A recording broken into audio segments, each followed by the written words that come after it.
Your best friend in service. You describe your military job. Where you did your basic. I did my basic at such and such a place. I might butt in once and, you know, ask you a question. Yeah. Okay. So whenever you're ready. Okay. Should we shut that door? No? Let me turn this off. Hi, my name is Richard Hansen. I live in Johnstown, New York. I graduated from high school in 1949. I went to work for the telephone company in Johnstown in 1950. I was drafted in 1952. I spent 8 weeks in basic training in Camp Gordon, Georgia. And then I went 13 weeks in Camp Gordon for Signal Corps cable splicer training. I went to Korea in January 1953. Went to Camp Drake, Japan first, and then went to Korea. I was stationed about 50 miles south of the DMZ in Korea. The 1st Marine Division was my final line of defense. If they got through them, they got to me. Basically, we did repair work on communication lines.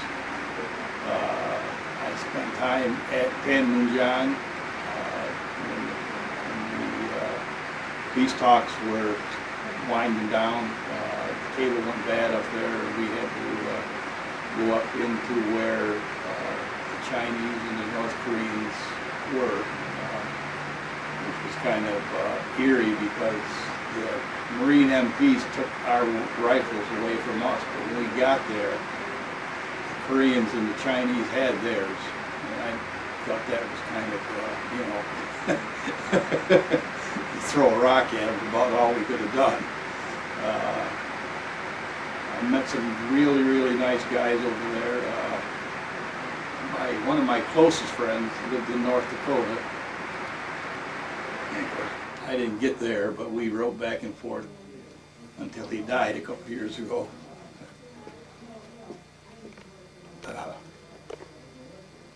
My other two friends lived downstate, and one lived in Westchester County, one lived in Long Island, and we got together every year, a couple times a year, and he died too. One of them did.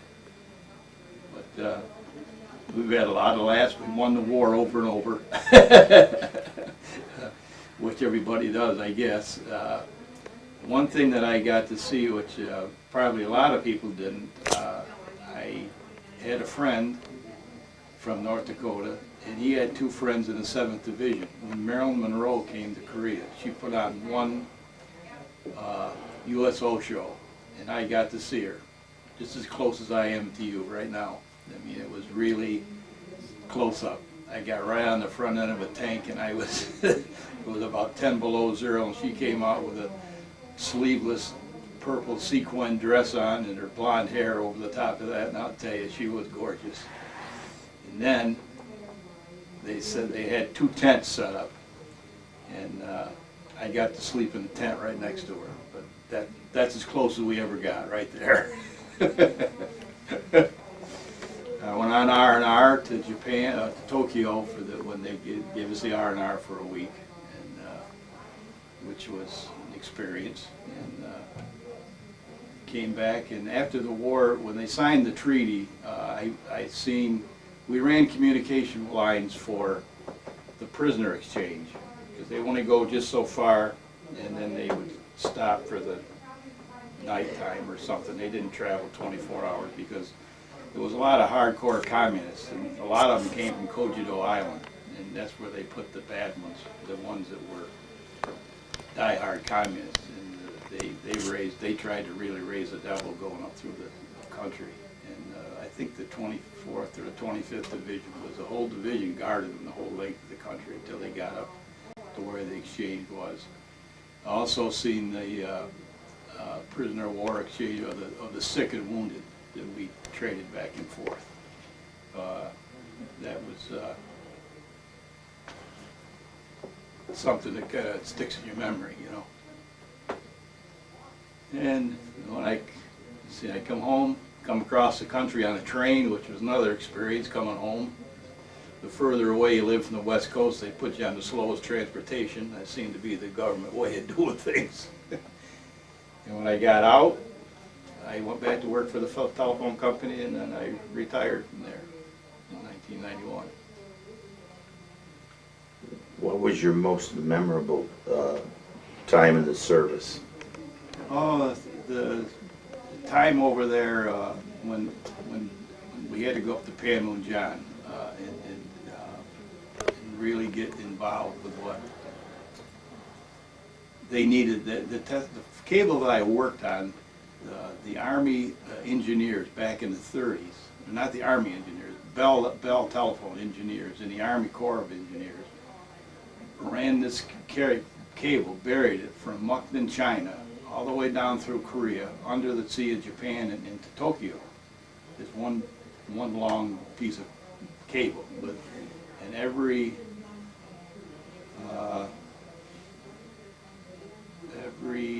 about 30 miles there was a telephone station, like an office that was manned, and it was manned by the Koreans and the Japanese.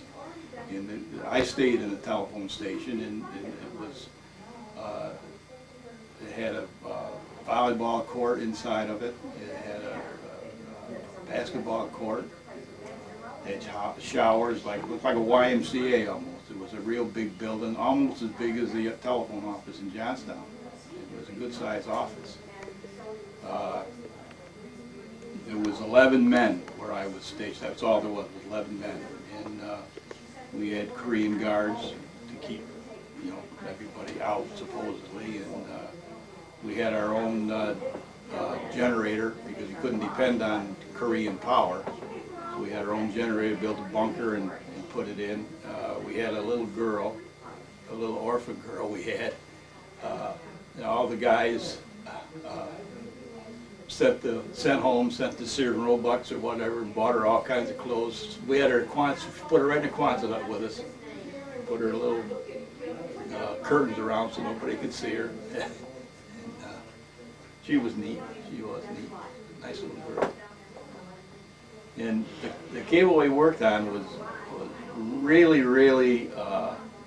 for the time, for the 30s when they put it in, was really well engineered. For the people that had to shoot trouble on it, if anything went bad, it was in 3 different sections, so that you always had, some of the cable pairs were always working, so you always had lines going. And what they used to do, it went into Seoul, and then whenever the 8th Army sent out their bulletins to the United States or to Hawaii, it went over the cable that I worked on. And it was about 12 different crews on it. Started down in Busan and went all the way north to Seoul. I worked on what they call Seoul Carrier Repeater, and that was the last telephone station that was in the south side of the country. It went up to the Imjim River and they cut it off. That was as far as it went. And it was really, I didn't have enough brains back then to really get into how everything like that worked, because it was just a job that I figured I wasn't going to be there that long, and when it was over with, I'd go on home and do my own work anyway. And it stood me in good stead. When I got home, I knew I had more experience in that 18 months I was over there than these guys worked home. It would take them 10 years to learn what I learned. You learned on the job, and you learn darn quick sometimes. Twice we had to cut the cable off because they had the communists started a push, and they had places, before I got there, they had determined that they could use the cable as for a certain amount of miles, and they would cut it off. And then it would, because if they got a hold of it, they would destroy it. So twice we had to go and cut the darn thing off, and then the scare got over with, and we went back and put it all back together again. A couple times I had to run wire or help the infantry guys because they were short-handed or something. They would just grab somebody that was standing around, and sometimes that's how you got picked. And it was really quite an experience. We had I met a man. He was my first sergeant, and I always kidded him. I said, "Someday you're going to work for me." And I went to work one morning, and there he was. He got out of the Army, and he was contracting up in Fort Drum. And he was down in Johnstown because he was also he worked for a contract company that was doing some cable work in Adams Center, New York, up by Pulaski, near Watertown. And he would work for the phone company during the week, and Saturday and Sunday you go to Fort Drum. And I thought, of all the guys in the Army, he happened to show up one Monday morning down in Johnstown. I thought that was pretty neat. I almost fell out of my truck when I seen him.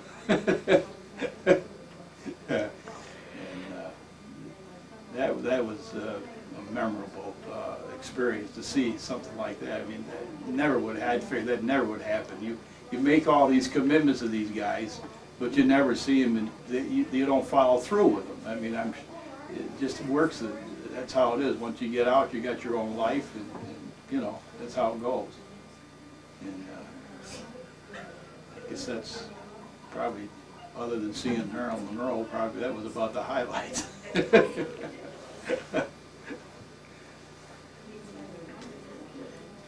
What was your best time in service? Best time? I don't know.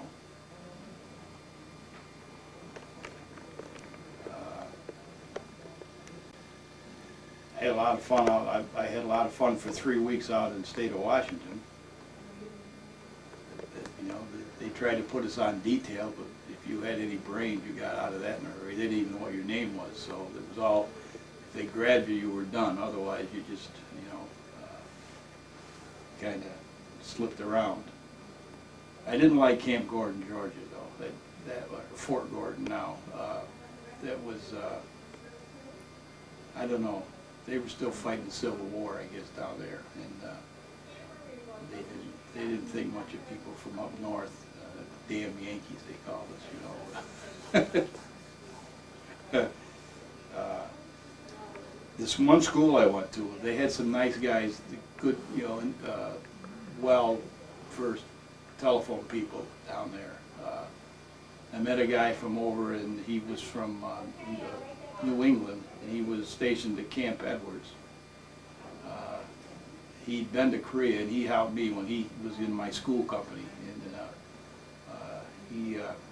he gave me a lot of good pointers on what to do and what not to do when I got over there. Because I had advantage over some people, because by working at the phone company here for a couple of years, I was more or less on my own, because I worked out of town a lot.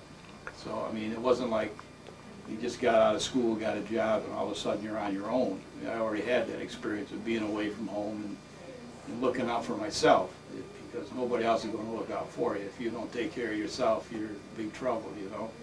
And that kind of helped me out a lot, I think. And we had, I had a lot of fun go over on the troop ship too.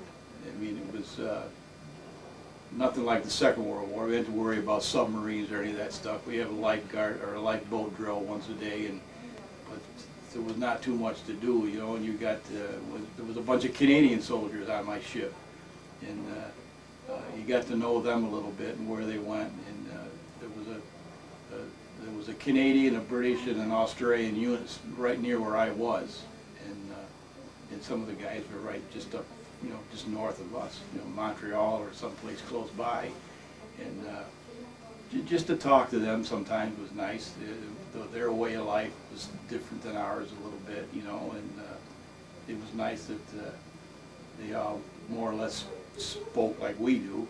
That was kind of neat, you know, rather than hearing the Koreans, because I didn't understand their language, they didn't understand mine, so it was kind of a drawback. I did have a Korean splicer work with me, though, that knew the territory that I had to maintain, so that was pretty good. And all the sergeants in my company were all like the staff or sergeant first class or masters.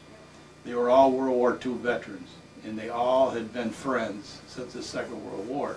and some of them went in 1940. And so this is 53 when I got over there. They were still all good friends. They all went to basic to training down in Florida during the Second World War and everything. And every time one of them rotated, we gave them a big party, threw them on the train down to Seoul, and they went home. Which was it was really something to see those guys, that they would have that close a relationship over the years. I didn't think anything of it then, but then I got my two friends from downstate, and it's almost the same thing, except we didn't stay in. That was all. It was all right. I wouldn't want to do it again, but I would never want to give it up either. Now, what exactly was the name of the unit that you were assigned to in Korea?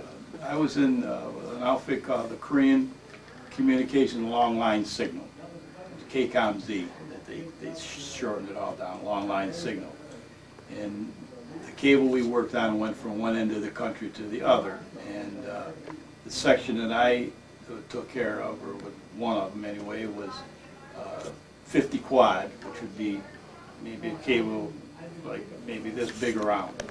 And it was divided into 3 sections. You went out from an office, you went so far with 1 cable, then you went with 2 cables, and then we went back to 1 cable. That way they could, if one of the cables in the 2-section part got hurt, it would keep working because that was chopped off there, but the rest of it wouldn't work because it was still in one piece. If it was like a regular cable and if you had one long piece and it got broke in half, then all your communications were gone. And we had to keep a good track of it because all the dispatches and everything from 8th Army went through our cable down to Seoul and to wherever they sent them from there, to Japan or Hawaii or back to the United States and stuff like that. And it was a cable that was double steel banded on the outside with jute covering on that, and then it got down, the lead on it was the lead covering was about 1/4 inch thick, and it was 16 gauge wire, which isn't too awful big, but it was, they had to have the heavier wire for the transmission of the telephone lines, back in the days when they built it, and it was really quite a piece of engineering, the way it all turned out, because they've used it forever, and God knows what's over there now, but it did last for a long time. And we had a circuit in there that went from one end of the line to the other, right from Busan right up to Seoul, and you could just push a little button like a telephone operator and ring the guy up down in Busan and ask him how the weather was if you wanted to. It was really neat, I thought. And the people that worked on it in the offices were just like switchmen that work for the regular phone companies nowadays. They had to do the wire work inside and everything else, and they had people that worked outside. So I was trained to work outdoors. So. And one more story I tell you. When I went in to Camp Gordon, they give you what you did in civilian life business, And I had to talk to a captain there, and I told him what I did by working for a small company here. We were jacks of all trades. And he said, well, I'm glad to get a hold of a guy like you. He says, you're never going to get out of the Signal Corps as long as you're in the Army. And I said, well, why? And he said, because we have people that work for New York City. All they've done is work in a manhole. They don't know how to do nothing else. They're good at what they do, but they're not versatile. He says, the guys that work for small companies do everything. He said, can you climb poles? I said, yeah, I climbed a lot of poles. And stuff like that. Well, people from big cities don't even have poles to climb. So, that made a difference too. For some reason, I thought I didn't want to do that when I went in the Army, but I'm glad I did.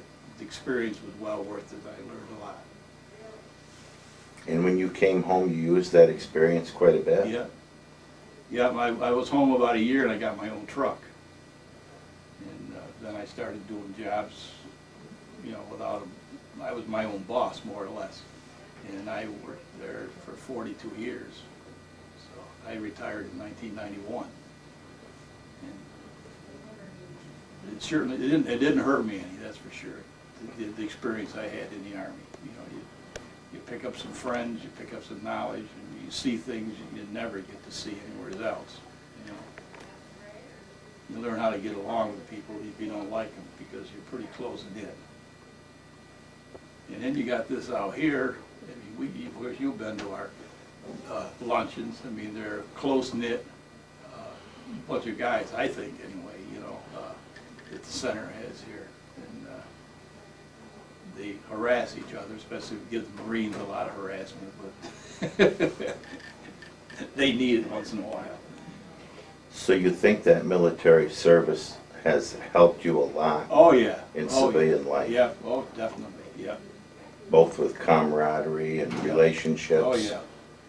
And you know, and it's, you can like when you're in a service and somebody tells you to do something, you don't have the choice of not doing it, because your sergeant is going to make you do it. And when I got home, if I was told to do something at work, there really wasn't any discussion about it. That's how somebody told you to do it, and you did it. And you know, after a while, I think I brought my 3 boys up the same way.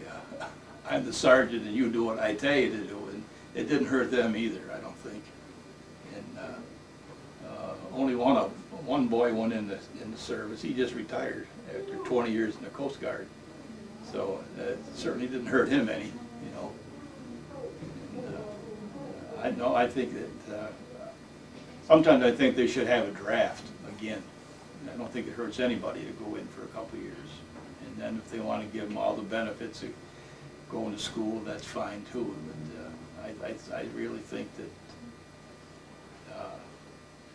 they do them some good, a lot of kids. And I think it's a lot of veterans feel that didn't hurt them any, probably wouldn't hurt them kids either, you know. I hate to see them get hurt or anything, but I think that once in a while that they need a little something besides getting out of school and getting a job, to let them see how the other half lives once in a while, you know.